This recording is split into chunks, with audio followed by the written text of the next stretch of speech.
Hi, I'm going to make a drawing on this gray paper, and I have this this pencil, this mechanical pencil Koh-i-Noor with these kind of lead fillings. How do you call it? Fillings? Lead. Narrow medium lead, 5.6 millimeter, and I have this pastel medium pencil. You can use white chalk or something like that as well. So I will put something in the description like this, or something similar that you can use. I will put in the description also a link to an Amazon product which is similar to this one, because I haven't seen this one on Amazon. So if you want the exact materials, this you can buy, but maybe you can find this one as well, by the way. But I think I'm not sure about this study block, but these are, other brands have these as well. This is a painting by Frans Hals.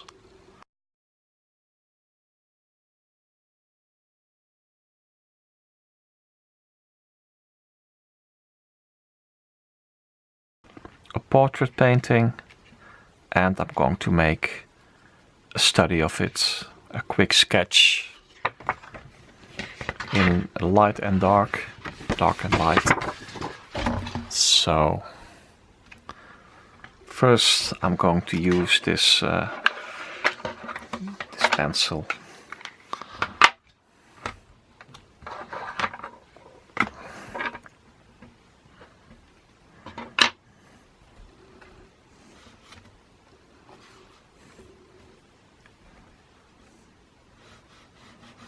And I start with the eyebrow actually.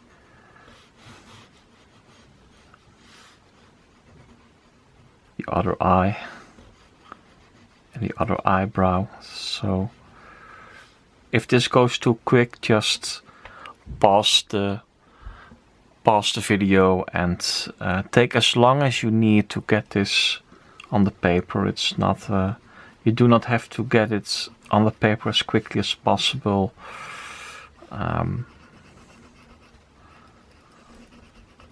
Or as quickly as I do that's not necessary, but to me it's natural to do it this way now. But just take all the time that you need to get this on the paper. I will zoom in a little bit.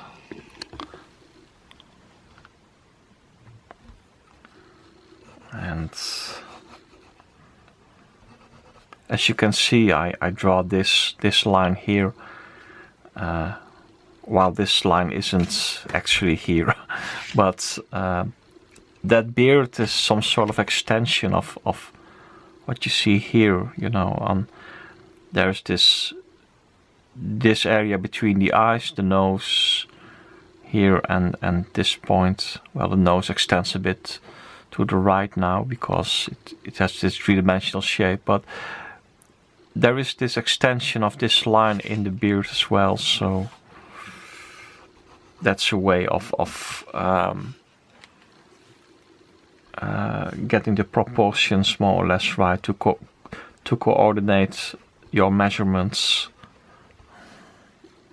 Now I'm not sure if I actually did it right.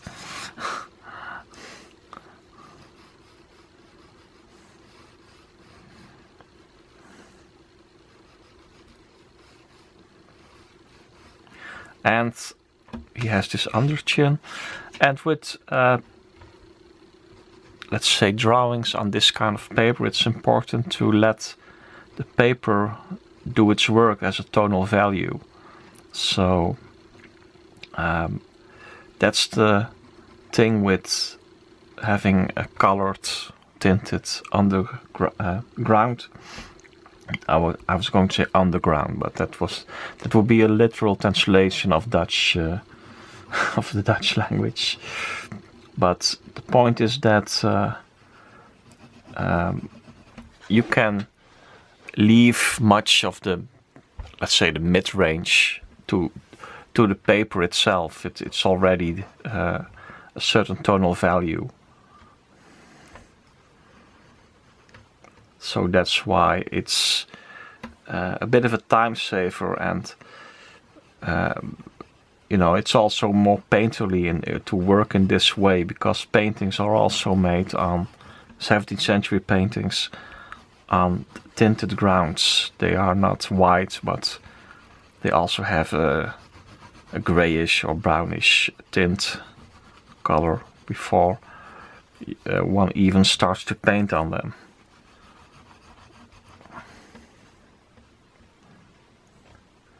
And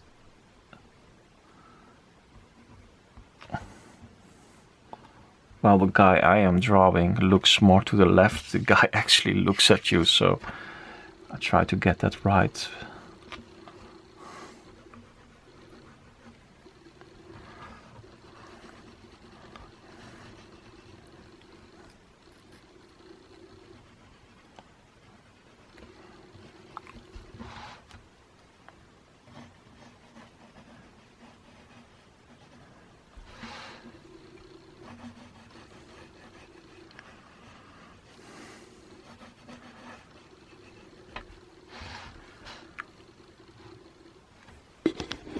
I zoom out a little bit.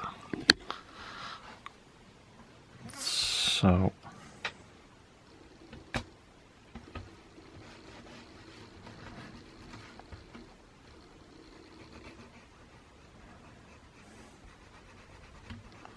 his ear.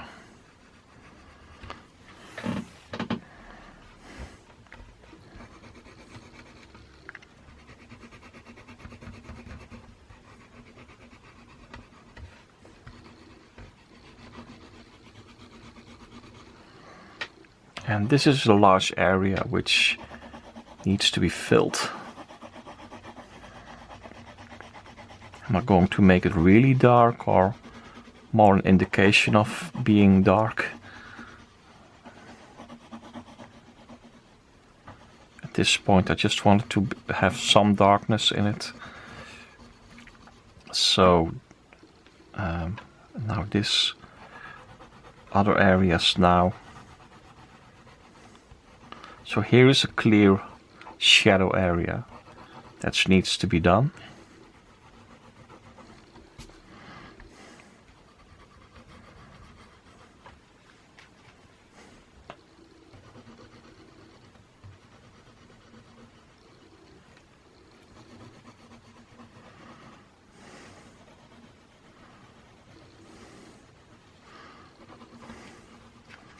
And I tried to work with a light touch, as you see here, to not be very heavy on tonal values and so on, because as the drawing progresses, I need to paper to do the work as well.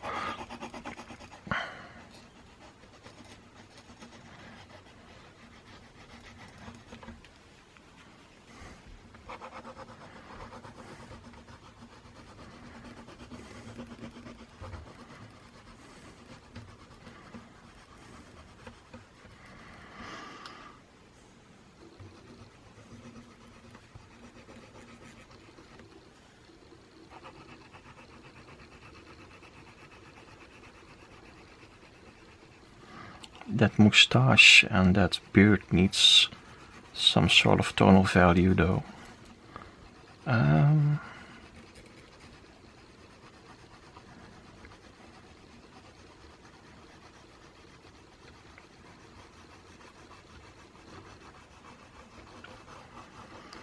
And I will quickly start with the fun part.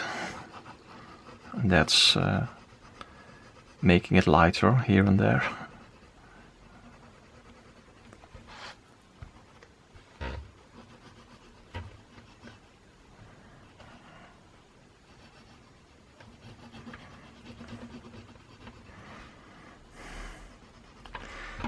And let's just take this.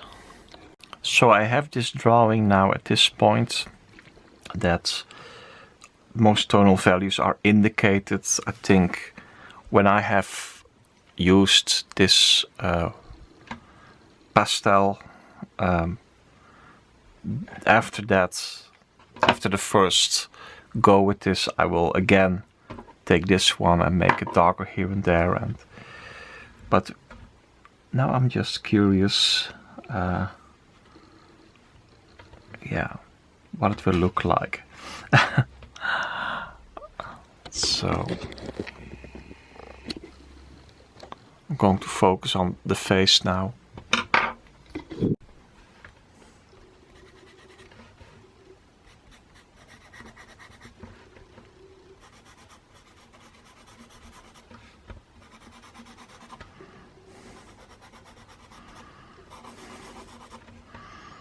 And there are large areas that needs to be heightened with white. So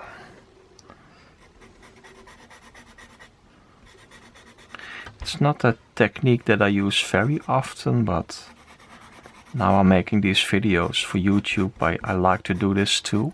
I think it's an interesting approach.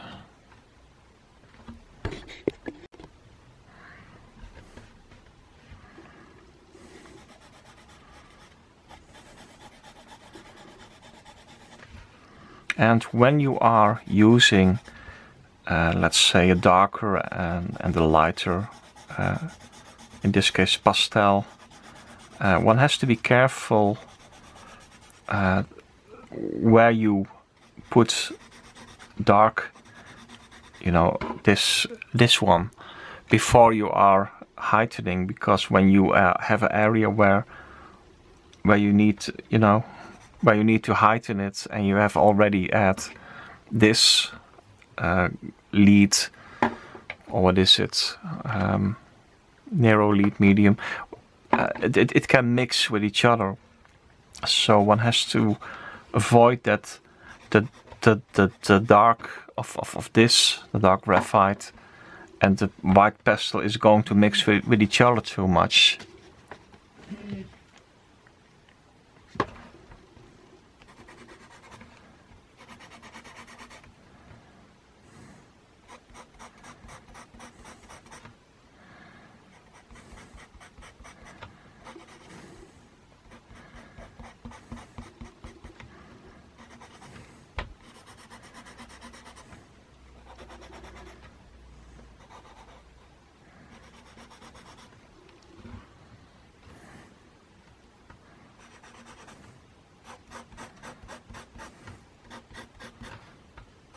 On the other hand, it cannot always be avoided that they mix, so one has to be practical as well.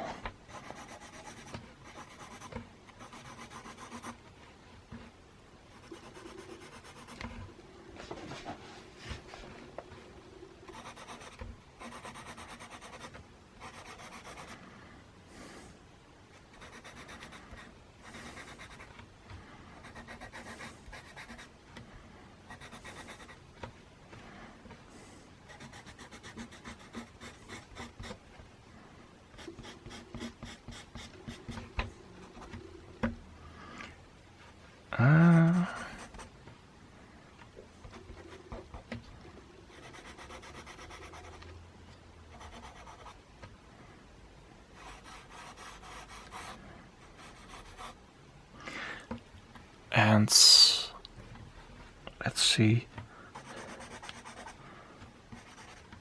I try to get this lighter.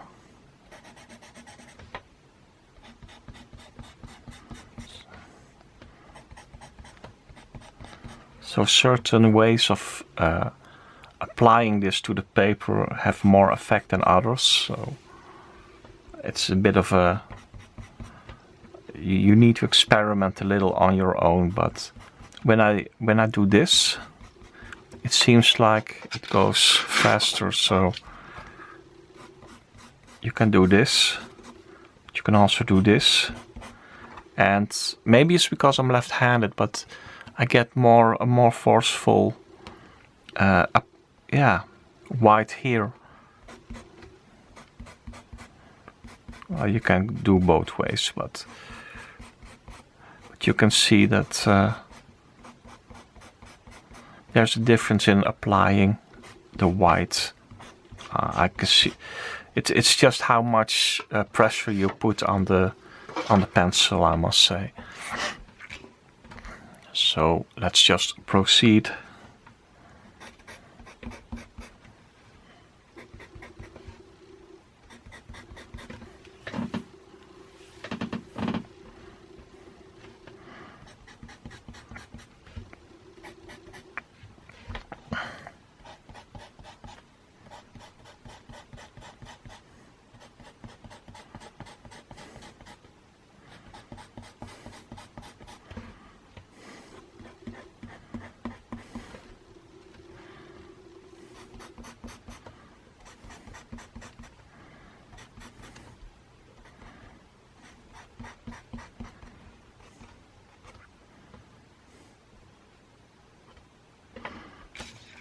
I thought this was a little bit too white, so I tried to get it a little bit darker there. So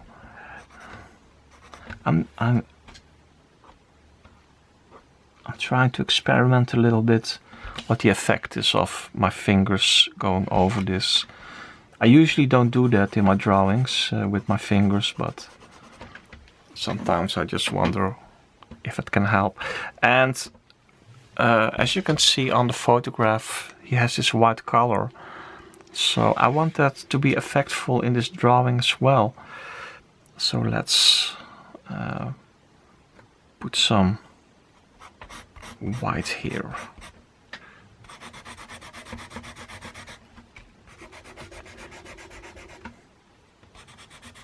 Here you can see how it mixes a bit. So when you have this black of this, and then all of a sudden it starts. You cannot really get it. It doesn't even blend really beautiful. You can blend it, by the way, but I try not to blend it actually on the paper. I just try to avoid it. But that's my personal approach.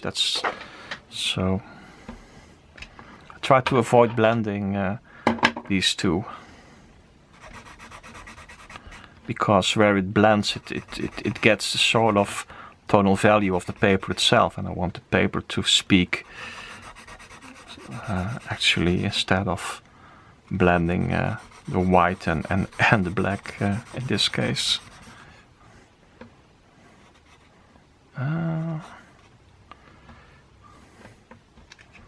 As you can see, I made a bit of a clumsy mistake by adding these hatchings here, because there's this white accentuation, but I'm going to try it anyway, regardless.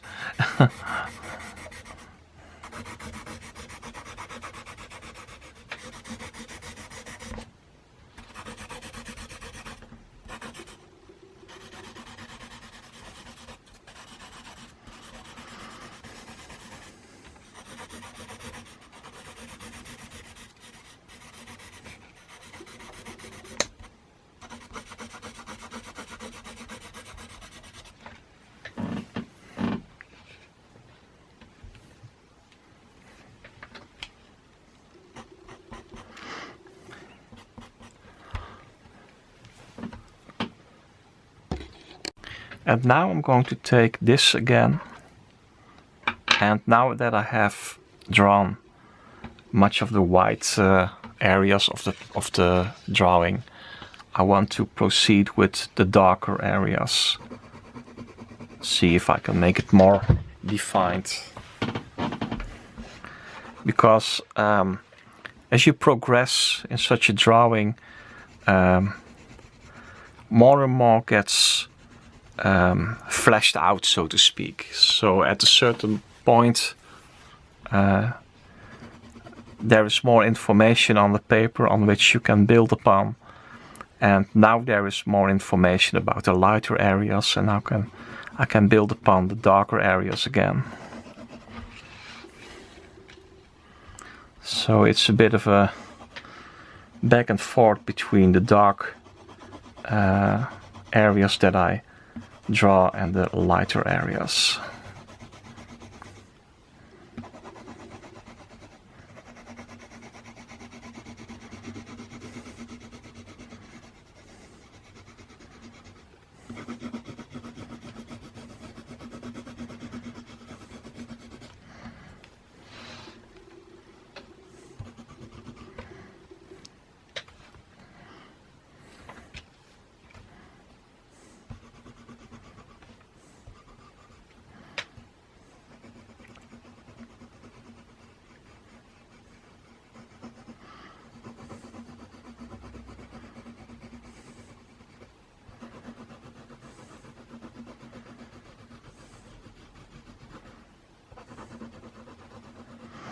I download a lot of my art images from the Met Museum, the Metropolitan Museum of Art in New York, the website metmuseum.org or something like that, and also the Rijksmuseum, and I think this one is in the Met Museum, so you can download it too there. But I will also add a link or a downloadable image in the description of this video on Patreon, so you can download this image as well.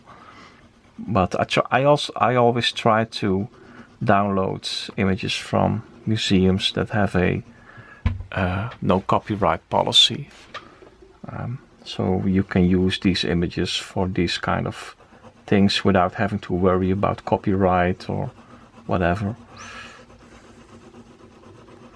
But Frans Hals has been dead for more than 70 years anyway, so I believe that's the main criterion for having no copyright on his images.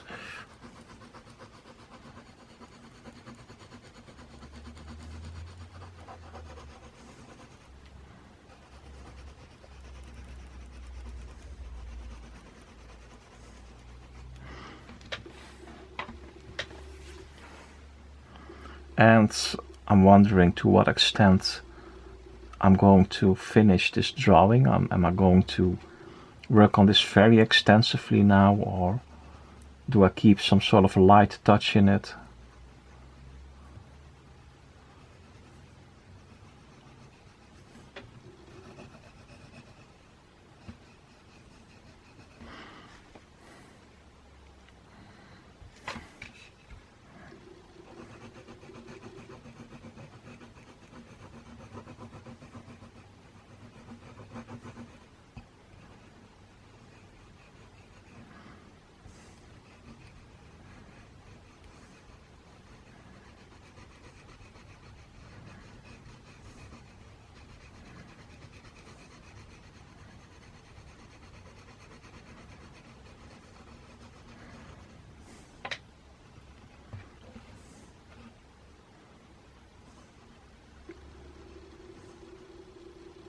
The eyes need some extra work.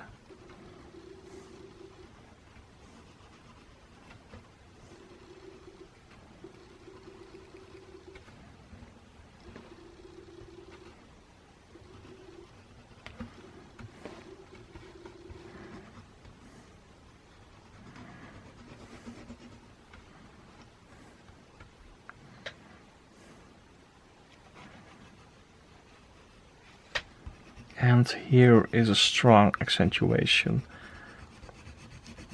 that needs to be added.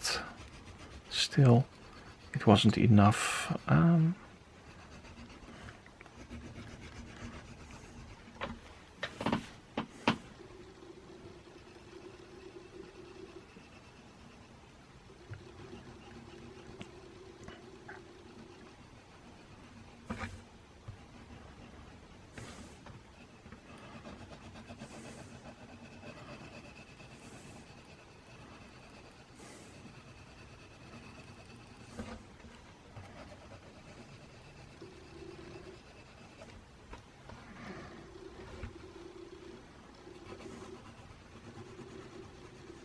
Here it blended a little bit,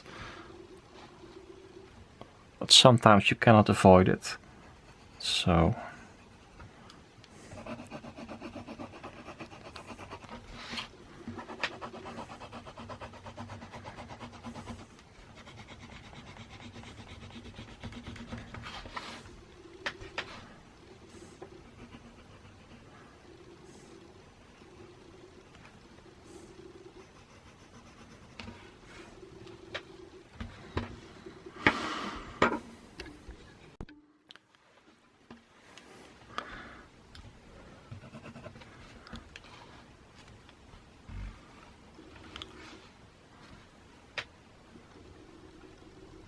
and I'm reaching the point that I think, well, should I just leave it?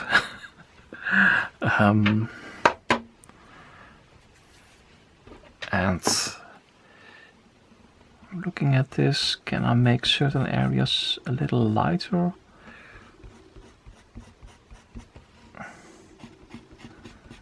I want this drawing to keep breathing, and by that I mean that you keep seeing, let's say, the lines of the pencils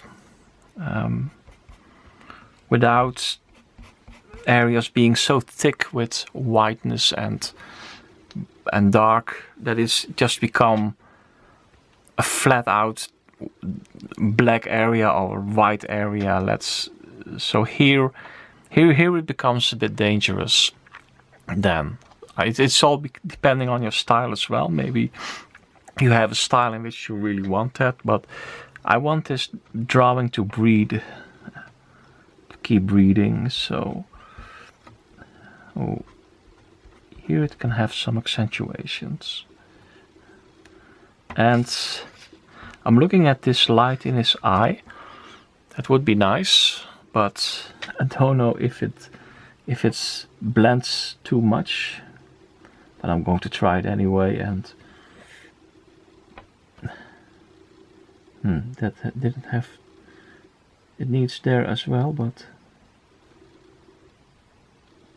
okay. There's a little.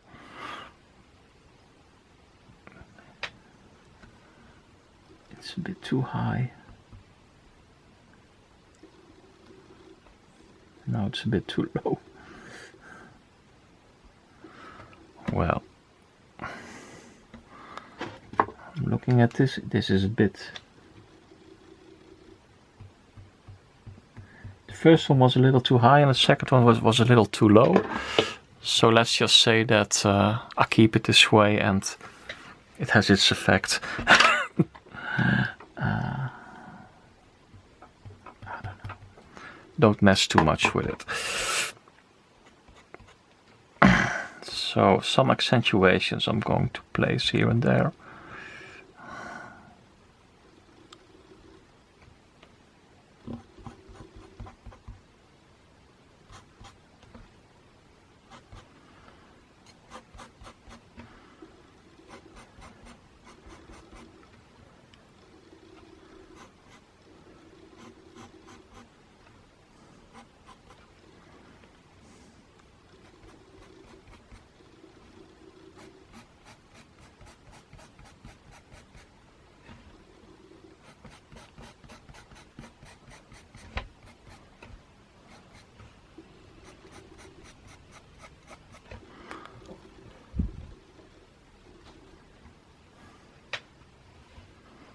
I don't really like these hatchings, by the way. So I'm maybe doing too much already now. Ah, well.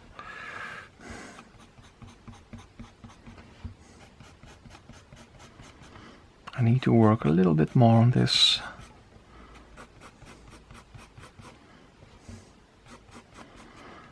I thought it was better before I did these last hatchings, so I'm at this point now that I think, well, I need to do a little bit more, but not too much, because doing too much is going to ruin the drawing.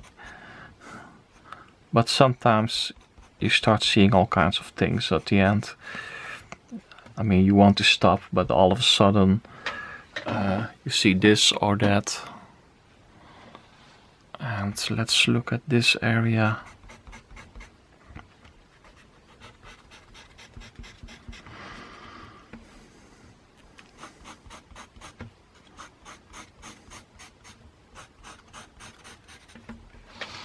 And now I think this background to me is too flat actually. So I would like to have some sort of something in it. And I just add horizontal lines, hatchings, to give it some sort of texture. Apart from the texture that's, you know, the kind of texture or color that it has it from itself. I like it to be a little bit in the world of this drawing, so to speak. And by making these horizontal, it doesn't mix too much with the drawing itself. And So you see there's some sort of difference between the background and the foreground by means of the direction of the hatchings. And I'm looking at the source photograph, and to show his profile a bit better, I heighten this area a bit next to his profile.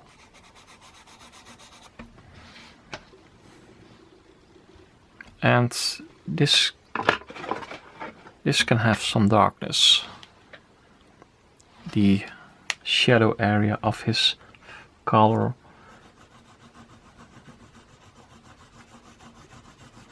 But not too much. I don't want this to be very heavy actually. It's a consideration. Do I make it dark or leave it? And I decided to work on it a little more. But I think I leave it alone now. It's typical. When I say I leave it alone, I always see something. It always takes 3 people actually to finish a drawing or a work of art. 1 who's making the drawing, and 2 to keep him from ruining it. But I just leave it at this. So thank you very much for watching. Thank you. And good luck if you're going to download this image and do something with this technique. I hope you enjoyed this. Wait a minute. Now I see. Ooh. Wow, it's part of the draw. I see that this is quite harsh. I would like this to be a softer transition, but I don't think it would work if it would just blend and become ugly. So that's for next time, I think. Thank you.